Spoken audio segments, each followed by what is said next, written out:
You're listening to the Archaeology Podcast Network. Hello out there in Archaeology Podcast land. This is Dr. Alan Garfinkel. I'm the president and founder of the California Rock Art Foundation. And what we do is we identify, evaluate, manage, and conserve rock art both in Alta California and in Baja California. We conduct field trips, we have trainings, exercise, we do research, and in every way possible, we try to preserve, protect, and coordinate treasures of Alta and Baja California rock art, of which there are many and diverse. We also work closely with Native Americans and partner with them to recognize and protect sacred sites. So for more info about the fabulous California Rock Art Foundation, you can go to carockart.org. Also, I'm open to give me a call, 805-312-2261. We would welcome sponsorship or underwriting, helping us to defray the costs of our podcasts, and also membership in California Rock Art Foundation, and of course, donations, since we are a 501c3 nonprofit scientific and educational corporation. God bless everyone out there in podcast land. Hey, out there in Archaeology Podcast land, we've got episode 110 queued up for you. Willie Pink, he's a man of mystery, Native American, Cupeño. Also, he hails from Luiseno. Going to talk to you about his heritage values, how those relate to rock art, and his perspective. He's quite the authority. He was formerly the executive director of the Native American Heritage Commission. You'll get the inside language on this one.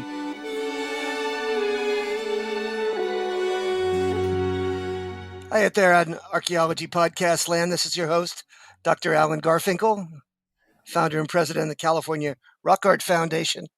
And this is episode 110 of your Rock Art Podcast, the only rock art podcast in the world. And we're blessed and honored to have Willie Pink on board, Native California Indian, former executive director of the Native American Heritage Commission, and responsible for some critical legislation regarding burials for Native Americans in California, and many elements of his advocacy role for much of his life. Willie, are you there? I am here, Alan. Well, God bless you. Where are you located in California right now? Well, I currently live on the Pechanga Reservation. My grandmother is from Pechanga, even though I'm enrolled at Paula, but I reside on Pechanga. What particular ethnic group or groups do you hail from? Cupeño and Luiseno. It's Cupeño? My grandmother was Luiseno. My grandfather was Cupeño. Uh-huh. And those are Takic in the anthropological linguistic realm, are they? Yes, they are. So and also Uto-Aztecan as well. Uto-Aztecan, yeah. Fascinating. So the way we ought to get this started, Willie, is I asked the million-dollar question. How did you get involved in this advocacy role and working in the realm that you do in terms of trying to preserve, protect, and enhance or educate the heritage values of Native Californians? Well, that's coming home from Vietnam was just one of the things that I started delving into and trying to meet with various elders throughout Southern California. But probably the main driver for me was Jane Penn, who was the founder of Malki Museum. And she would send me to different people to talk with them, and then also to go and speak before the county on trying to protect various types of sites. And then also we traveled together to meet with the Energy Commission to oppose, at that time, was the Palo Verde nuclear power project. And so I just started getting familiar with things. She herself was on the Heritage Commission later. And then she asked me when Steve Rios had resigned if I would apply for the executive secretary. So she really was the driving force behind me, because I would meet with her at least once a week where we would sit and talk for hours. Wow. She was a great genealogist and stuff. And then very familiar with so many different things, because she had opportunity where various people would visit the museum. She knew Lowell Bean, of course, Kathy Sobel, and some of the other elders from around that area that who shared a lot of information across the board. Was Jane an ethnologist, or what was her particular specialization? She was a Kuya Indian. I She was guess a that. okay. There you go. Thank you. That was what she hailed from. All right. So Yes. I didn't know her. I knew the name, but I didn't know what her association was. So I apologize for my naivete. I don't think I'm extremely familiar with a lot of the associations and activities that were done in the Kuya world. So maybe you can brief me on kind of the history of how this all got going, and where you've been, where you're at, and where you want to go from here. Well, it wasn't, the main thing was not wanting to see it end. It was, we were at that turning point. We were at the tail end of the relocation program where we were being outnumbered by Plain Indians that were coming in because of the Bureau of Indian Affairs program. We were Oh, population wise between 60, 70,000, and they relocated 150,000 Indians from the Great Plains. oh So we were man, outnumbered, and all of a sudden we were over cultured. We were out cultured. yeah. And so when we'd have events, Dennis Banks, who used to live next to my brother, would actually watched him and his group physically push the bird singers off stage one time up in Sacramento during the first Sacramento Indian Days. Wow. And so, it was that type of thing where I saw it become even more and more important that we moved to preserve California culture, California Indian culture. And I think I've seen some of that, and experienced some of that.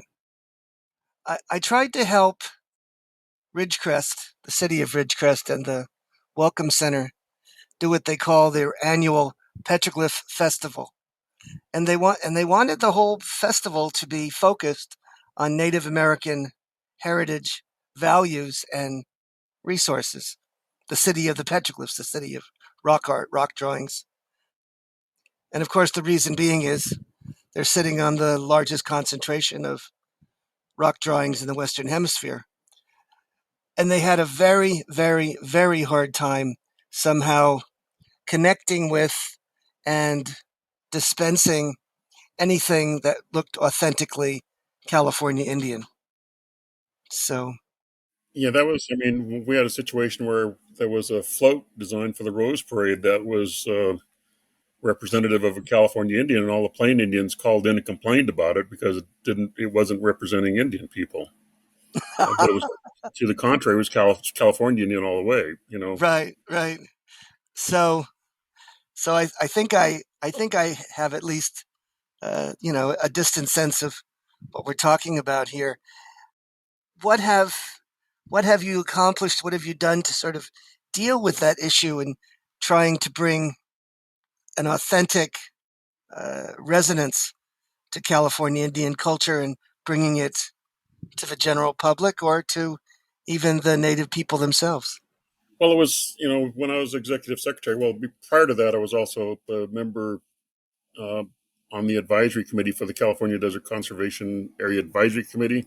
Yeah. So I was a committee member. I was appointed by Cecil Andrus and had an opportunity to really work between the Owens Valley and Colorado River Okay. and working to preserve sacred sites and such. And also it connected people as well too. My going door to door in a sense where I would talk to somebody, one, they knew my mother from Sherman, or, I was relaying messages from another person. So it kind of created a network. And a lot of those people began communicating with themselves, and you find out that there was a certain fear amongst them in terms of wanting to speak about their culture. And so I think that wall started to come down when they started talking with each other, You mean so, the different tribes started talking to one another? well, individuals, that was Individuals. Okay. something, we try to state that this is a tribal matter when actually it's more of an individual matter. And it gets a little confusing, especially when the tribes step in and try to dominate what is culture when the tribal leadership itself has never really participated in the culture. Right. But that's changing now too. We've seen a great influx of tribal leaders who are also traditionalists as well. And it's a little confusing for some people, but they are representing both sides now. We're in, I would say, 70s, 80s. It was just the opposite. So you think the direction things are going right now is there's tribal leaders who are individuals who have a sense of the heritage values and the traditional cultural values of Yeah, much particular groups. much more so than they did back then. Well, because most every single tribe in California was under economic strife, and so the focus was on trying to turn things around and provide a basic economy for a lot of the reservations. And of course, that changed with the advent of gaming. Yeah. When gaming came in, and it really changed the framework of how tribes operate. So, and now that today is including an awful lot of cultural events, and you begin to realize how expensive it was or is to maintain cultural events. I'm sure. And we just didn't have that part of the economy. No, no. So what what did Native people think about you know where they're at right now and where they've been and where they're headed? Is there optimism, pessimism? I'm sure it's very checkered because even though we have gaming and we have tribes that are doing well, wouldn't you say that most or many of the groups in California, not federally recognized, not do not have gaming and may have challenging circumstances, correct or no?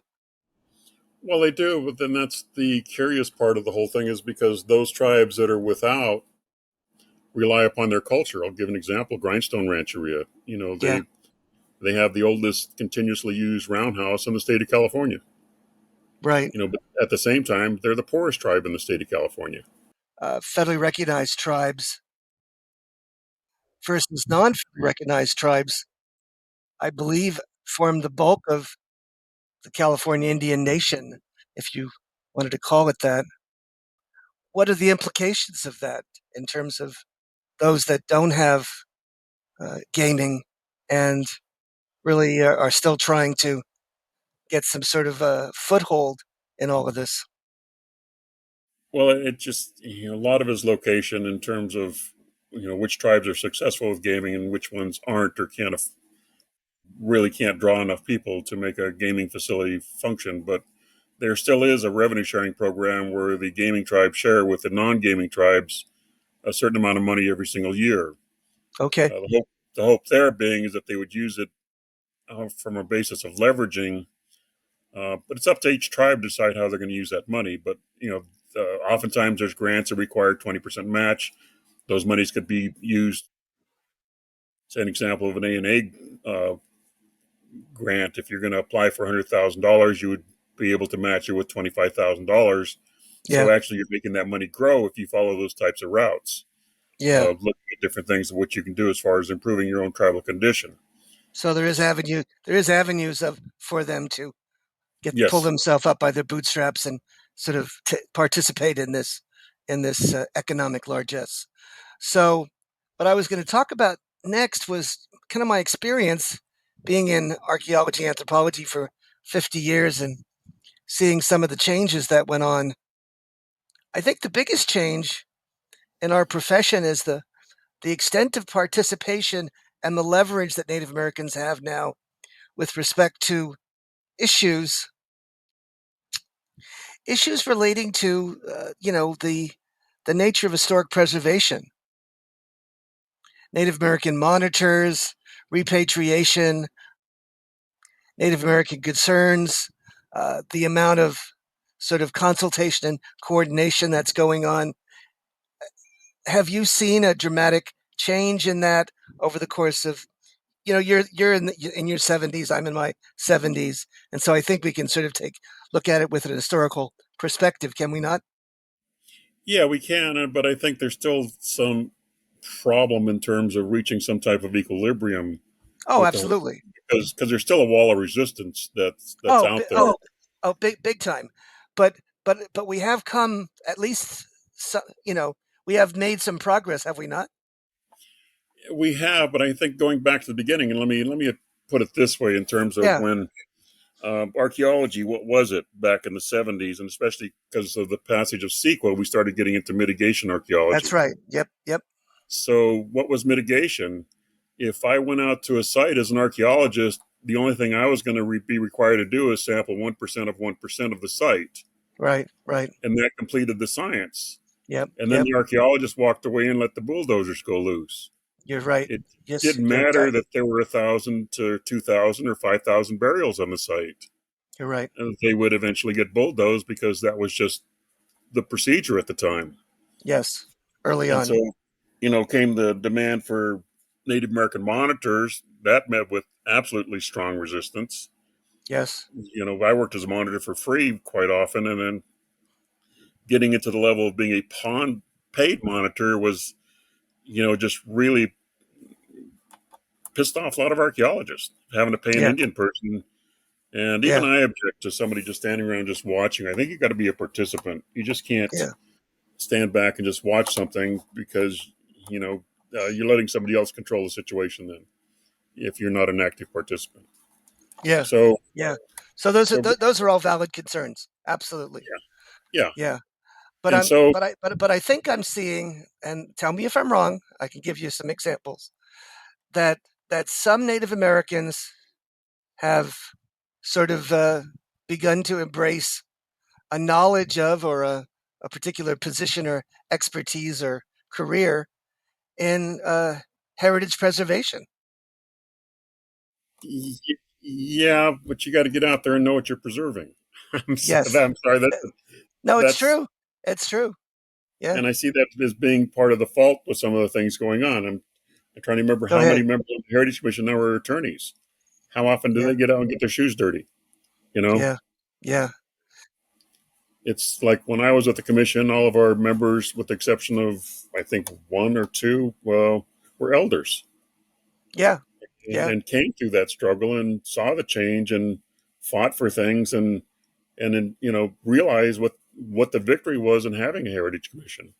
Yeah. Yeah. You know, Absolutely. so Yeah. so I think that transition now, where you have younger people coming up, and I'll say it, just seeking titles Yep. versus somebody that's actually interested in preservation. Yeah. It gets Yeah. extremely complicated, and this. Once you get married to a project, it can take you years Yes, it just on can. a single site to get anything accomplished. Yeah. Yeah. So that's a lot of dedication. Yeah. Well, I think that's it for the first segment. See you in the flip flop.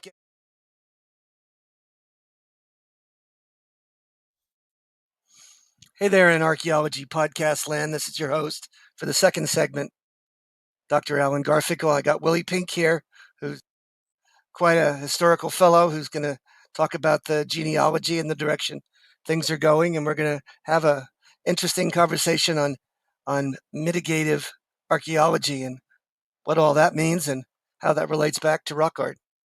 Go ahead, Willie. I'm going to let you open it up. Ask me a question and we'll throw it back and forth. Ask you a question. Okay. I mean, first of all, define mitigation archaeology. What is it?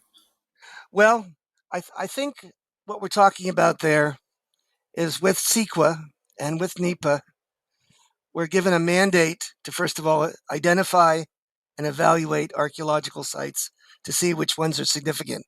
And that's really quite a quite a mouthful. But we try to do that, then we see if they're eligible for the National Register of Historic Places that gives us these criteria. And then assuming it is, then we have to find some way to deal with, minimize the adverse effects of a project.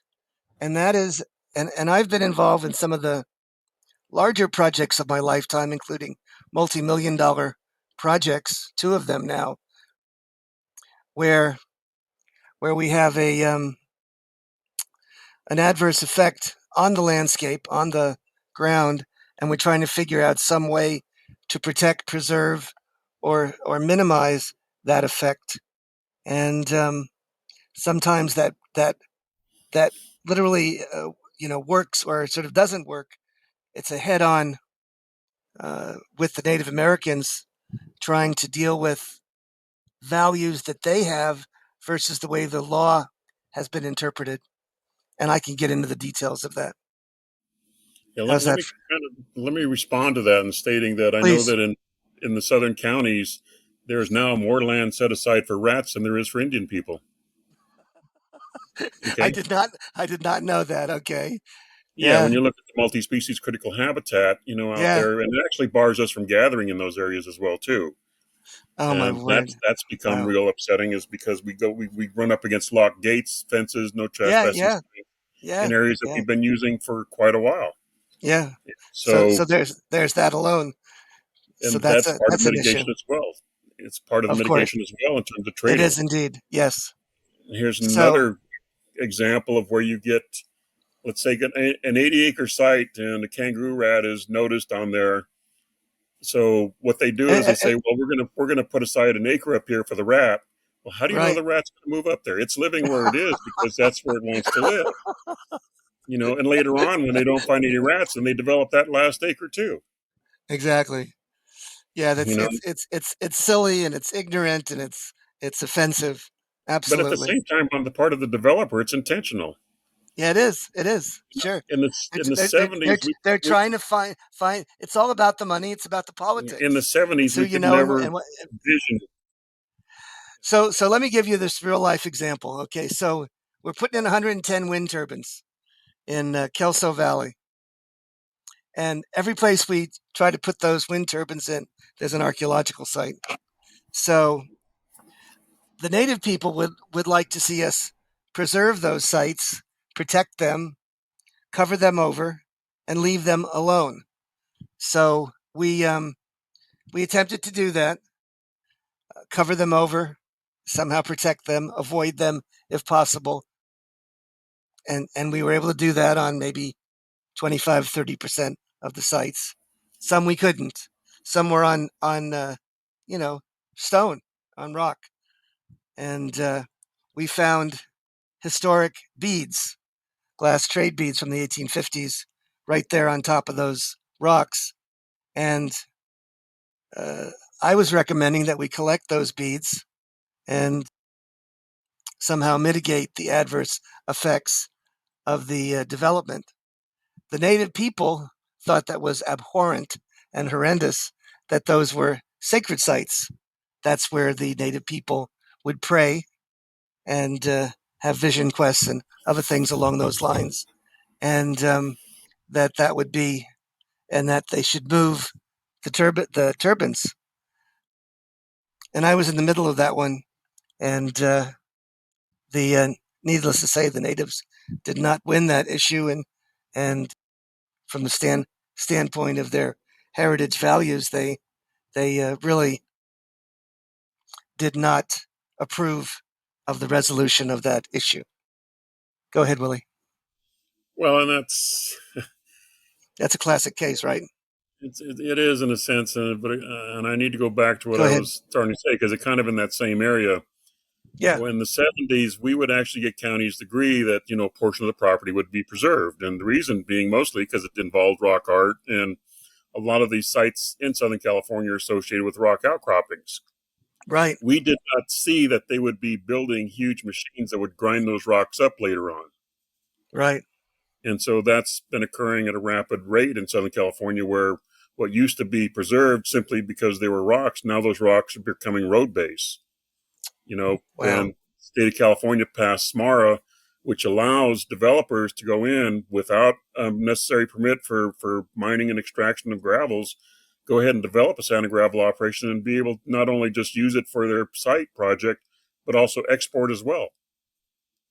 So they're exempt. And what's funny about that is it came on the heels of the passing of legislation to protect Pilot Knob for the Quechan. I don't think they realized the impact it had on us here. Pilot Knob was preserved, and then we lost, I would say, probably a good 50% of the sites that were preserved as a result of being located within the rocks. That's terrible. And I wasn't aware of any of this, actually. Well, they bring out And I their don't, extra, and I don't think we have the, and you're aware of this. I don't think we have the political consciousness, the particular historic preservation laws that have teeth and accountability to to deal with some of these issues, do we?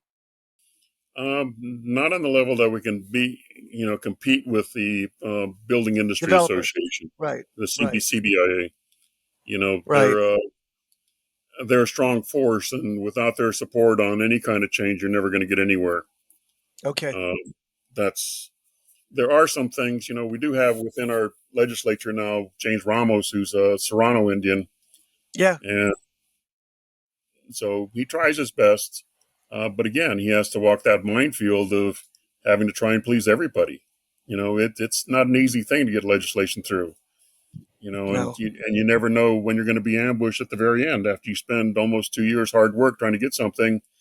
And the UC regents used to be very good at doing that, just sitting back and waiting their moment and saying, well, in the name of science, and then all of a sudden everything would become unraveled, So it's so getting people on the ground to understand that is one of the difficult things as well too, and especially in a fight for like trying to oppose wind generators. Right. It's how do you explain to them that there's overriding economic concerns at the moment, and mitigation isn't going to happen because all they got to do is come back and say, look, we need the electricity and this is where it's going to be, and too bad for everything else.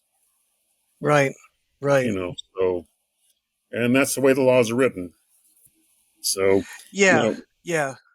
So there's that side to it as well. I absolutely understand that. And I think, my experience has been that sometimes there's an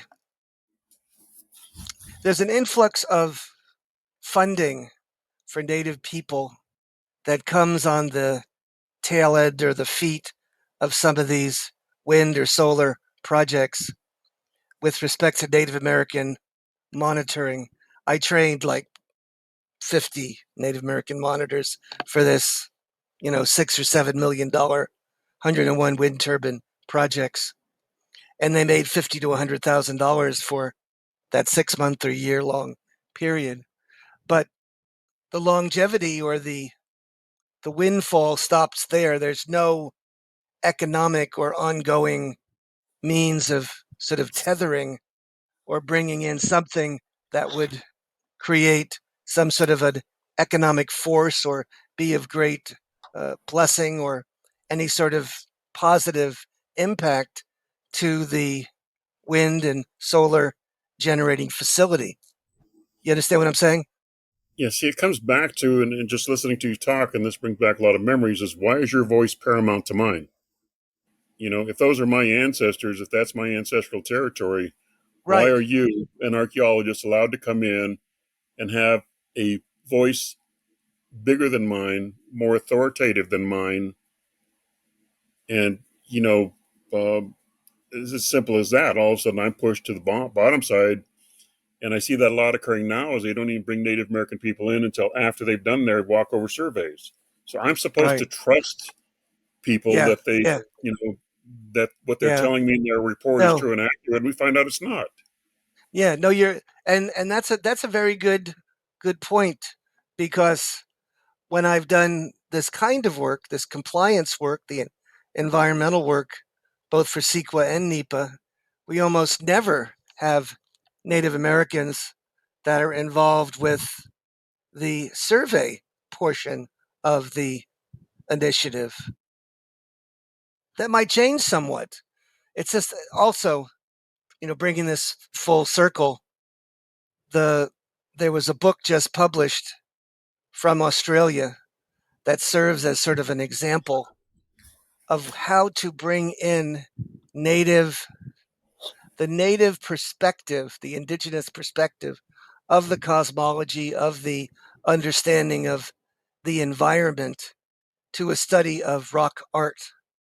And this is the first real book that sort of does that as an example, where you have a full, resonant, authentic voice of the native perspective of what those images function as, mean, the tether, the religiosity, the cosmology, the animism, everything else that is inherent in that, and bringing that in as a primary vehicle to a better appreciation of, call it rock art for what it is. And that's interesting. You know what I mean? Yeah, I mean, no, it's I do. nice to see, but that's rarely done in the States. I think Stoffel has tried that in Nevada and Arizona to Well, some and extent, let's go back to the but reason why it's rarely done in the States is because, you know, Alan, during the 70s, there was so much force out there saying, these people don't know anything. right, Why should we consult with Native Americans? They don't know anything. The people that are right, here today are not the same people that are representative in the past via archaeology. right. We had to battle that all the way to show continuity. That's still an issue today. They It is came out still an with issue. It is still. Look at the the recent work that we had to do for the discovery of some of the human remains and trying to deal with those situation, and we have the same situation to this very day with respect to dealing with, excuse me, with with the academic personnel who call themselves scholars, who are directly antagonistic or directly opposed to Native American concerns well, from some of the it top becomes universities. Go ahead. it becomes a different level in terms of you are not an archaeologist until you learn to be an archaeologist, correct? Go ahead. I didn't Yeah, but catch that last piece. Sorry. well, you weren't born an archaeologist, No, so you had to go through a that's learning right. process. Yes, And yes, that's you're true right. for Indian people. I don't care. An Indian person isn't born. Cultural is something that you learn. Yeah, But when you take away their teachers and everything else, that becomes an issue. But then all of a sudden, the archaeologist gets to say, "Oh, that person doesn't know anything because guess what? We killed off their ancestors, or we sent them to school and beat it out of them. So right, why should we right. have to bother in dealing with these people? Because we're pretty sure they don't know anything about their culture." But you're going to a group at that time, especially in the 70s, the people were terrified about talking about their culture Yeah, because they understood how their parents were beaten in school, and it just made you seem like a lower class citizen if you spoke the language or if you did anything or talked about some of the things that you would do culturally. yeah, yeah. You're exactly right.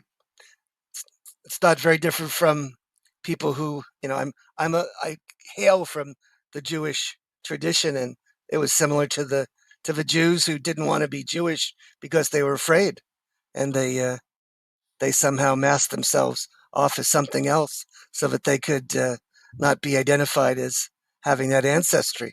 So it's not any different. Do you think that's changed any? Unfortunately, the people that are up in the higher ranks still kind of have that view and vision. Unfortunately, when you get into people like Krober who make statements like there's nothing else to learn about a California Indian because I've done it all. Done it all, yeah. You know, And uh, and so the we're still even the anthropologists who have studied and appreciated and documented particular indigenous groups say the most ignorant and stupid things like, there is no more of this particular group because they no longer exist. And that's in print, right? yeah. So it's, yeah, some of the worst people are some of the most scholarly, which is not much of a help either. Well, And when you wanted to get rid of on that somebody that joyous note, you didn't like, voice go ahead. If you didn't like what? well when up in Central Valley in the foothills, when you didn't want somebody interfering with your project, you declared them to be Nisenan, not Miwok. I see. And I I actually see. saw that happen.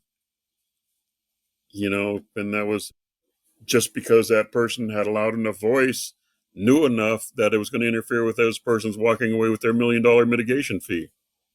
Wow. So they just said, "Oh, that person doesn't know anything. They're actually Nisenan." Yeah. Hmm. So it's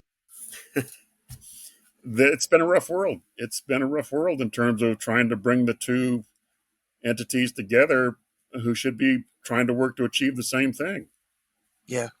And Yeah. as I say, every time a site is destroyed, it's like Destroyed. ripping pages out of our history. Yeah.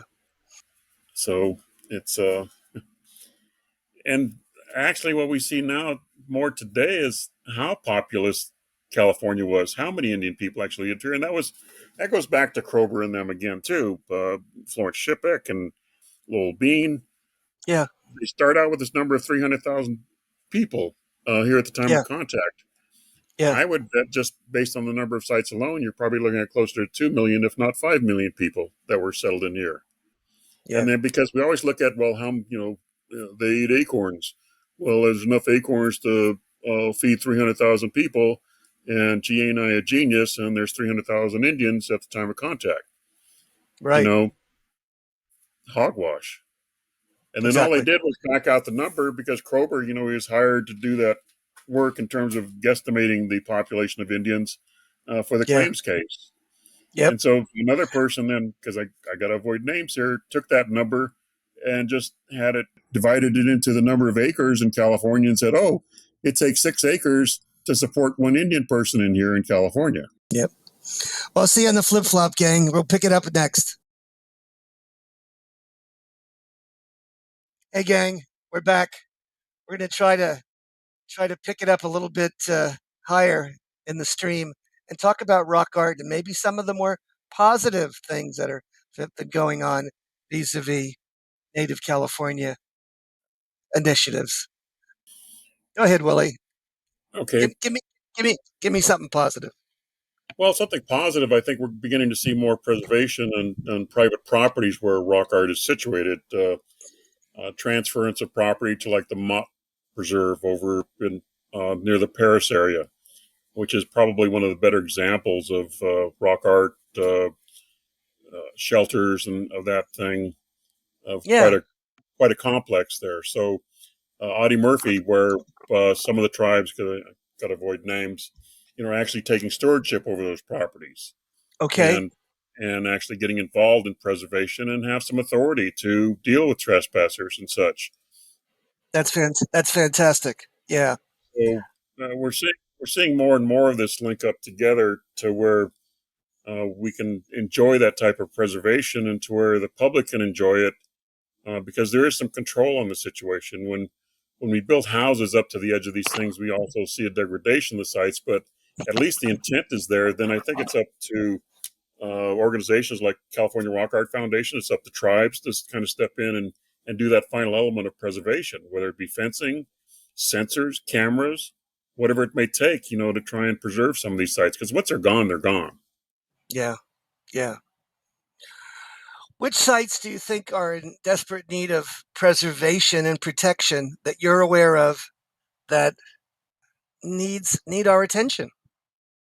Oh, geez. We can start with the Intaglios. The Intaglios was first National Register district in the United States. It was the nomination was made by the Heritage Commission in cooperation with J. Von Werloff.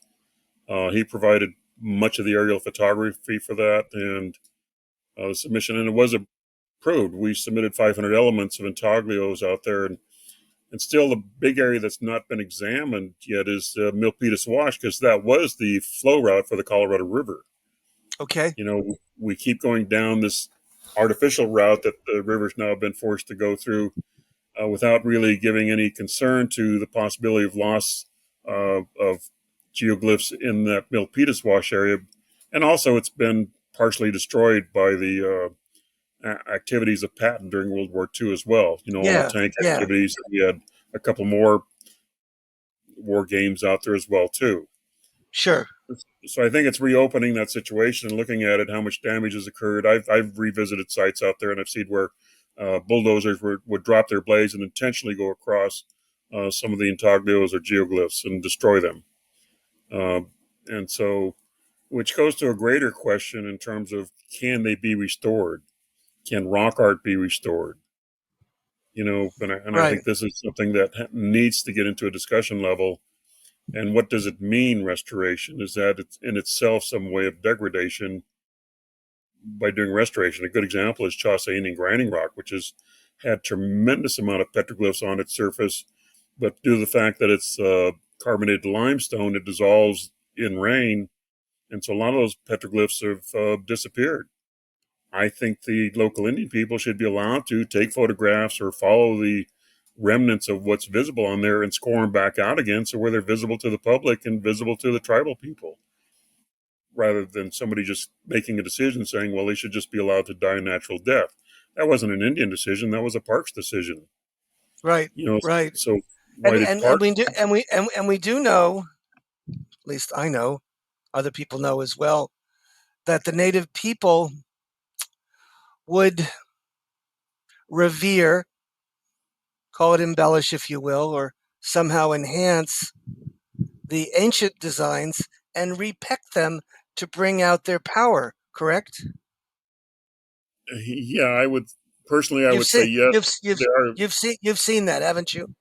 yeah, So that happens very commonly in certainly in the Western Great Basin, or at least in the my own research area.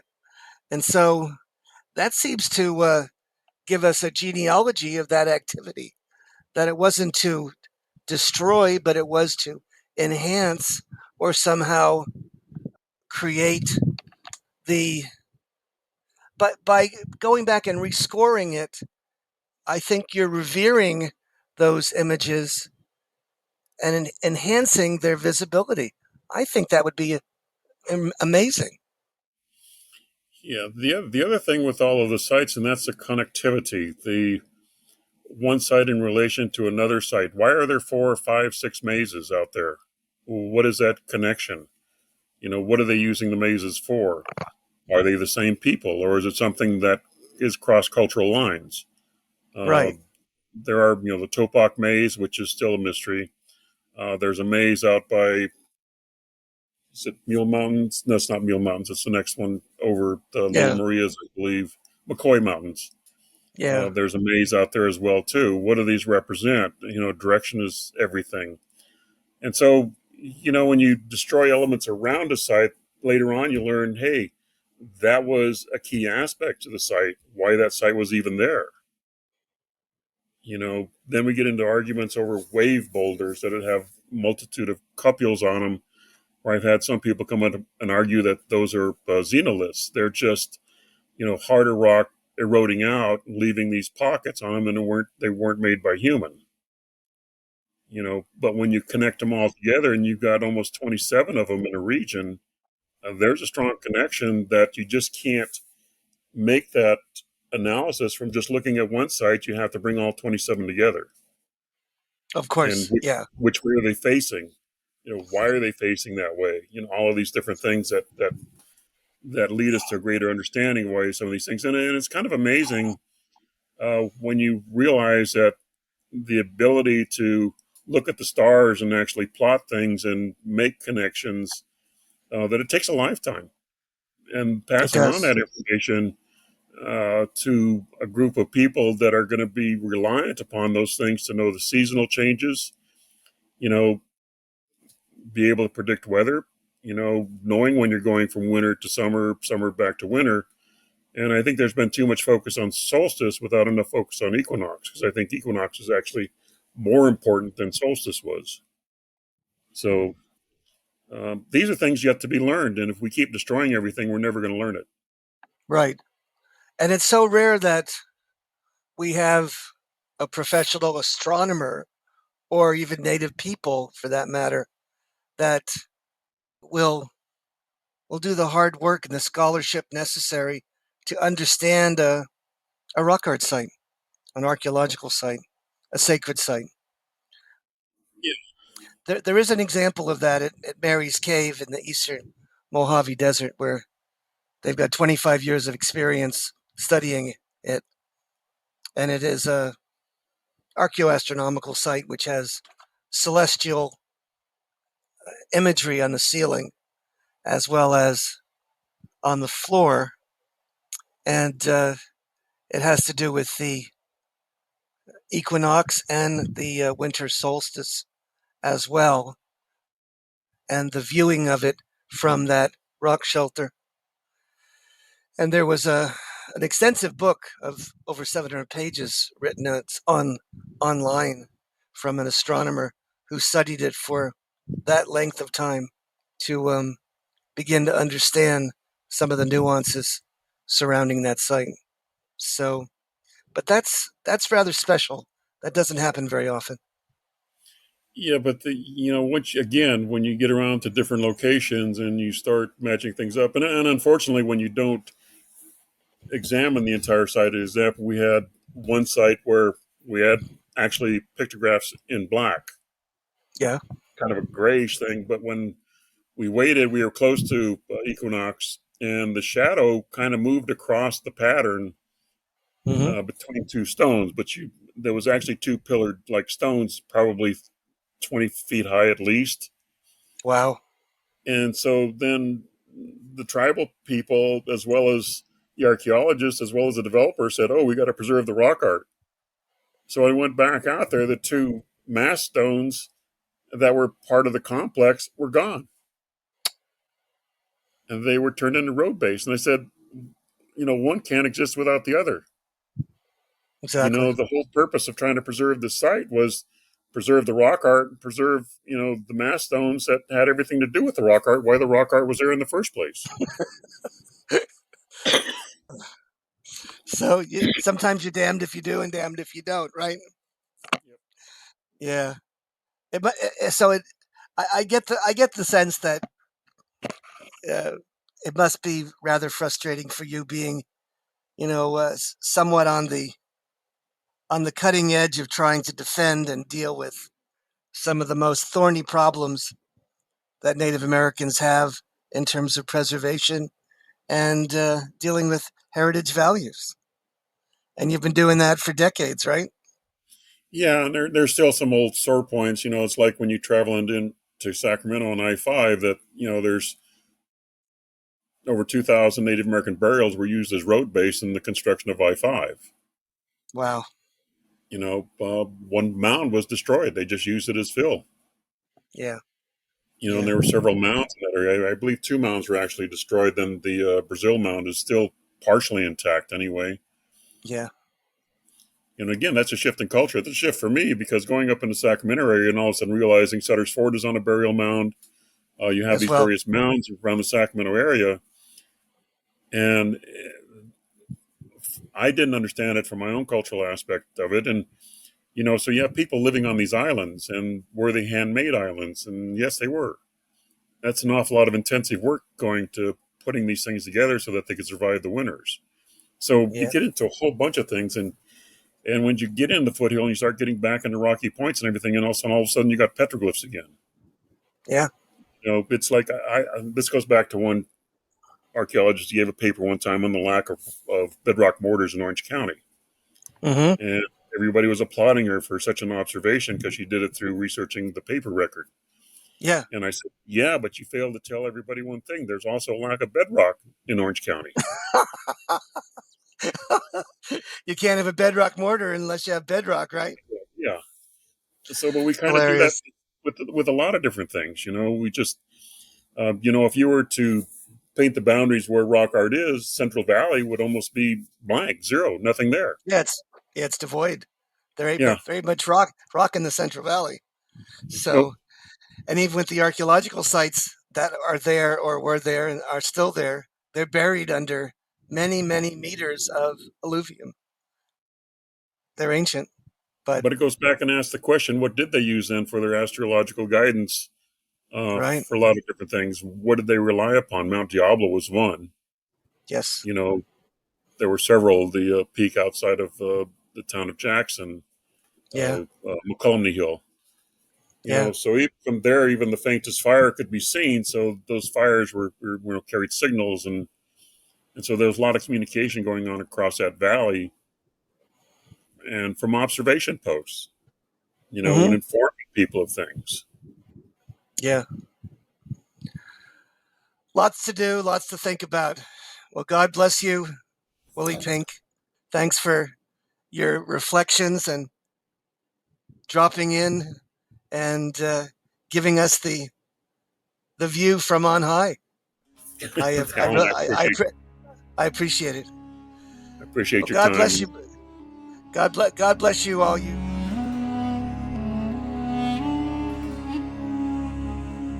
Thanks for listening to the Rock Art Podcast with Dr. Alan Garfinkel and Chris Webster. Find show notes and contact information at www.archpodnet.com/rockart. Thanks for listening, and thanks for sharing this podcast with your family and friends.